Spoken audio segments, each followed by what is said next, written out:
It's launch day.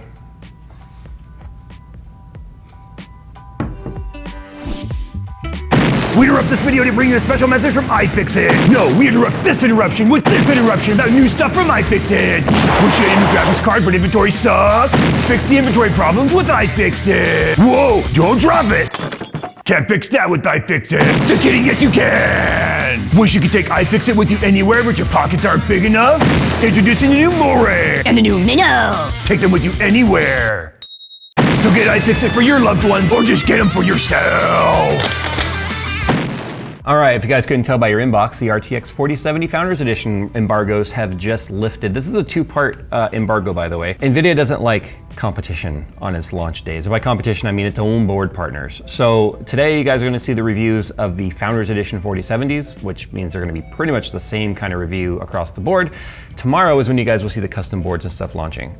Spoiler, we do not have a custom board. We only have the Founders Edition cards, so that's what we'll be talking about today. But the reason why I have all these other cards on here is just to kind of show you a size comparison of it, which is pretty nice. It's about the exact same size as the 3070 was. Like pretty damn near identical in terms of size. But anyway, move on to some of the specs and stuff. So the RTX 4070, it's kind of interesting. Remember there was kind of a naming shuffle and sort of a change in the hierarchy of the graphics cards because of the outrage over the two 4080s existing, a 16 gig and a 12 gig, and the 12 gig being shaved down and cut. And then they went ahead and said, fine, just kidding, it's a 4070 Ti. And that's fine, but the question is, what happens to every card under that? Because here's the thing, theoretically, had the 4080 12 gig not been renamed the 4070 Ti, this, for all intents and purposes, could have been the 4070 Ti.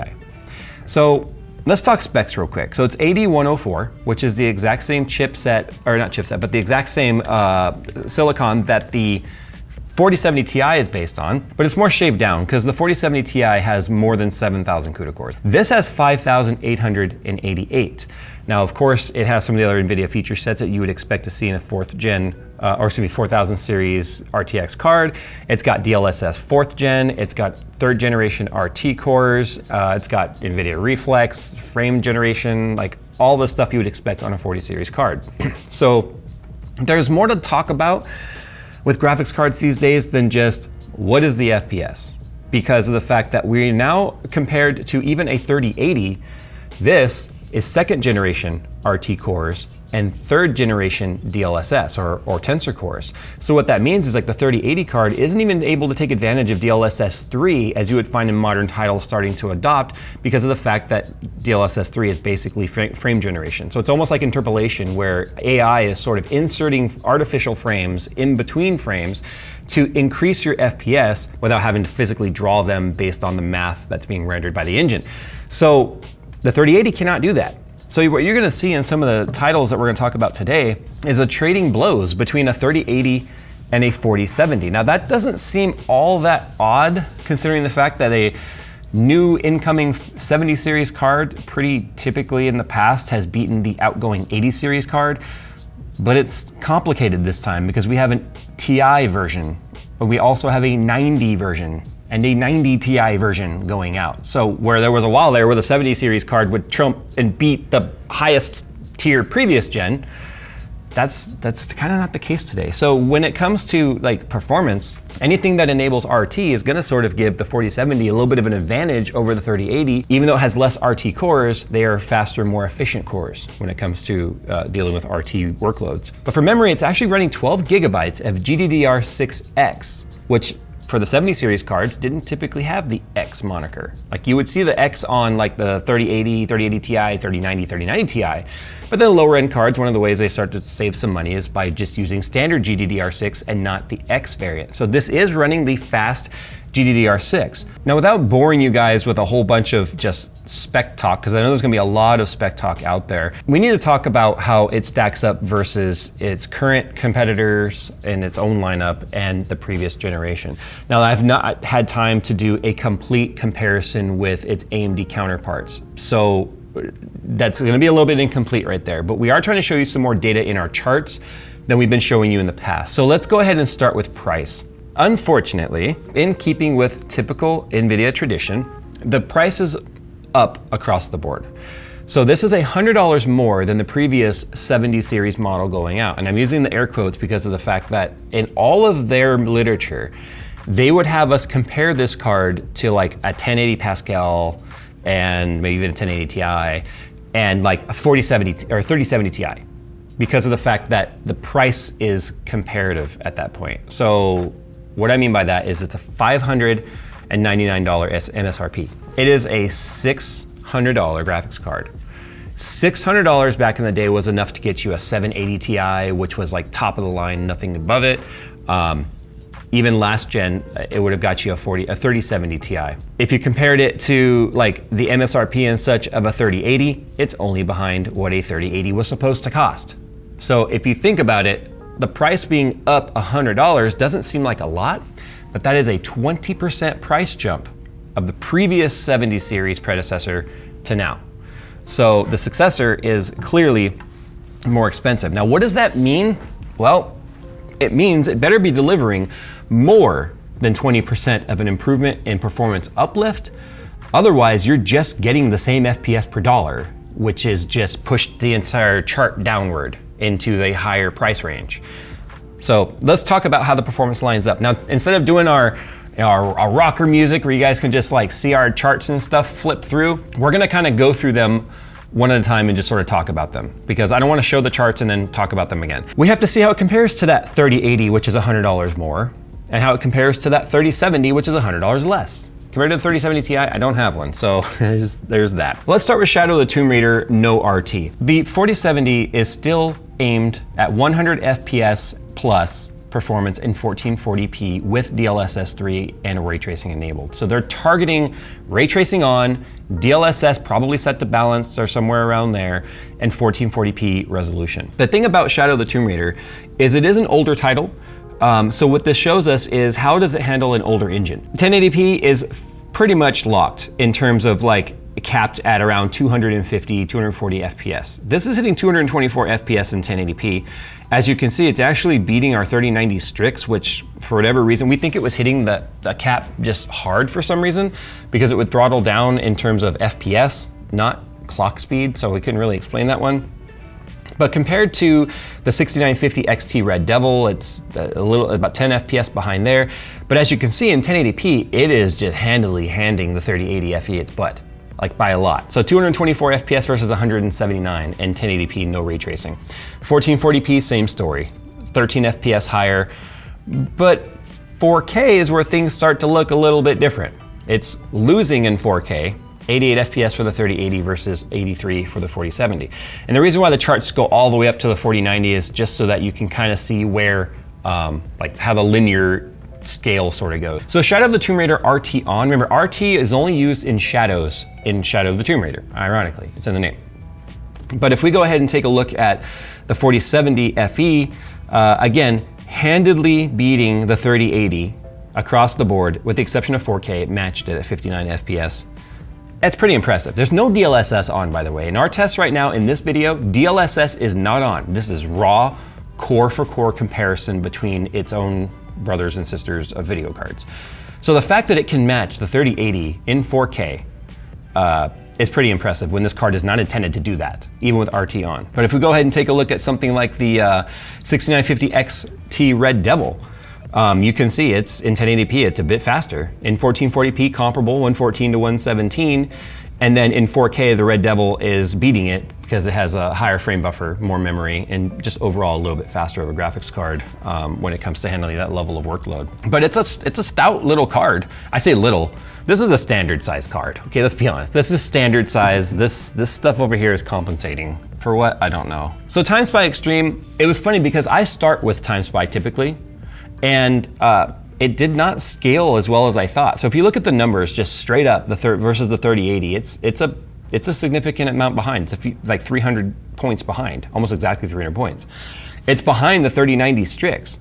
But when you see on the other charts, that's not the case when it comes to actual gaming. So this is why, like, when it comes to synthetics versus games, it's important to test the games because the synthetics just don't paint the entire story. Take your work and gaming experience to the next level with the ViewSonic XG340C 2K ultra-wide high-end display. The XG340C 2K 34-inch 100Hz ultra-wide monitor features HDMI 2.1, AMD FreeSync Premium Pro, a 1000R curved screen, VESA display HDR 400 and 1 millisecond response time for the ultimate immersive gaming experience. And take control of multiple devices with KVM support while also taking full control of your display via the Elite Display Controller. To see the full list of specs and features, follow the sponsored link in the description below. So if we move back here to Borderlands 3, again, this is a heavily AMD favored title for the most part. It took a 4090 to beat a 7900 XTX, and that's not surprising considering the fact that the 4090 is so powerful. But let's look at the 4070. 160 FPS in 1080, 114 in 1440, and 61 in 4K. The irony that this is still being touted as a 1440p card, even though it's still achieving some serious performance in 4K, 61 FPS. It's nice to see when it's not targeted at that. But it loses in 4K to the 3080. I think it's probably gonna honestly just be shader core count, to be honest. And 1440p, it's a little bit slower. So Cyberpunk 2077 with no RT, we'll talk about RT in a second. There's a big gap between 4K 1080p and 1440. It's a modern title, it's very hard to run, which definitely shows that gap there. But if we go ahead and compare it to the 3080, they're pretty much matched at 1080p. A little bit slower at 1440, 85 versus 81, and then 3080 had 41 FPS versus 36 in 4K. With DLSS off, by the way, in Cyberpunk, it definitely cuts the performance in half every time you up the resolution. So if DLSS was on, especially since it now has DLSS 3.0 or frame generation integration in there, it significantly increases the performance, as you guys saw in our laptop video when we looked at the 4090 laptop edition graphics card. So yeah, it's scaling pretty well. It's beating a 3070, as you can see, 103 FPS versus 129 in 1080. 67 versus 81 in 1440, and 32 versus 36 in 4K. But when you turn RT on, and this is gonna be something you're gonna notice across the board as we look at the charts, with the RT on, the third generation RT cores really do start to show their power and efficiency versus the second generation RT cores. And realistically, you should have had a 2070 on here so you guys could see that huge generational jump between 20, 30, and 40 series cards with RT. The 3070 FE got 46 FPS with ray tracing on, versus the 4070 FE getting 63 FPS in 1080p with RT on. 28 FPS in 1440 for the 3070, and jumps up to 39. Again, these numbers are very low. This game is basically a playable benchmark if you don't run DLSS or FSR 2.1 or anything like that. As you can see, it actually beat the 3080 and 1080 and matched it exactly the same numbers for both 1440p and 4K. So already looking like a good value versus the 3080 if you were coming from an older generation graphics card. And then of course, the farther up the stack you go, the numbers just get way out to the right, which is always fun to have a big, powerful graphics card like that. Gears of War 5, again, very linear, as you can see here. The 3070, 135 and 1080. The 3080, 165 and 1080, and the 4070, all the way up to 199 FPS in 1080. Here's the thing though, if you take a look, with the exception of the 3070 down there, these numbers are not that far apart. They're very close together, and that just has sort of to do with the way the engine runs with Gears of War 5. So the chart, although it does start at 0, you can see the numbers, although there is a curve there, are very close together. There's not these big spread out gaps. Guardians of the Galaxy no RT looks like a cluster until you look at 4K because of the fact that both 1440 and 1080 pretty much hit the FPS cap in this game. So that's why if you look at the purple line there, which is 4K, you'll see the line curve, but then you look at 1080 and 1440 and it's just like this because everything is so close to the engine cap. And this is why we show these titles that have engine caps like this, because there becomes a diminishing return where, depending on the graphics card you go with and the resolutions you play at, you might just peg the engine cap, which is just meaning you have a lot of performance left on the table depending on the titles that you play. So sometimes it is easy to overspec a graphics card, although it never makes sense to say, I'm gonna get a lower end graphics card because I might cap it. No, you're gonna get a high-end graphics card, at least the best one you can afford, because of the fact that you want it to last longer into the future as titles come out and become harder to run. With RT on, things spread out like they should, because RT puts a big load on the graphics card. So 1080p, 4090, as you can see, still hits that FPS cap. Ironically, the 4070 Ti and the 4080 outperform the 4090 Strix in that particular title because of CPU bottleneck. But if you look at the 4070 FE, 150 FPS versus the 3070's 116 in 1080, 105 in 1440 versus 3070's 82, and 56 in 4K versus the 3070's 45. So a pretty significant performance boost there. If you take a look at the 3080, once again, it's beating the 3080 by 10 FPS in 1080, but 1440p and in 4K, it's a little bit trailing the 3080 in RT, which is kind of surprising because typically the RT stuff we're seeing the 4070 do better. Pretty much the exact same story as our previous chart, as Guardians of the Galaxy RT on, the same thing with Metro Exodus. 4070, 4080 are just literally at each other's heels. It's like watching a good auto race where someone is constantly like battling for the lead and they're kind of like doing this tango. It looks a lot like that. So that leaves us with value. It depends on which end of the spectrum you look at this. Do you look at this as going, wow, this really is nipping at the heels of a previous flagship card for $100 less? Or do you say, wow, it's only a little bit faster? I say a little bit because it can be anywhere as little as 5% or 25% faster than a 3070, but for $100 more. And the thing is, once you look at the 4070 Ti, which I've looked at some other charts already from some of their own sanity stuff they send us, but we don't use their charts, we have to create our own. It does beat the 4070 or the 3070 Ti a lot, not as bad as the 3070, but again, at the same price, you could argue that and say, look, it's more performance for the same dollar. But we can also say you've lifted the price of the entire ecosystem and the 40 series cards across the board. But there's one other thing we haven't even talked about here, and that is the efficiency of this card. If nothing else is impressive about this card, let it be this. Everything you just saw was with a max gaming wattage that I observed in our own test rig of about 188 to 185 watts. Let's not forget, the 3080 is a 320 watt plus TGP card. The 3070 Ti is also right around 300 watts to 320. So depending on the title and the type of load, like when the RT cores are going and DLSS tensor cores are going and the CUDA cores are going, you'll see full TGP, which is total graphics power. It's pretty impressive that you can have 5,888 CUDA cores, 12 gigabytes of GDDR6X memory, running 4K, and not even hitting 200 watts of power. There's a reason why I think that is, though. I firmly believe this card could have been a 250 watt card. I think this card could have significantly had more performance available to it. I think this card is a victim of what NVIDIA tried to do with the 4080/4070 Ti. And because they had to move that card down an entire tier into a Ti model, I think this was intended to always be the 4070 Ti card, not a 4070. So I do feel like it has been potentially artificially locked down on maybe weight or die size, as well as board power. So I can look at that and say that's slimy if that's the way it went down.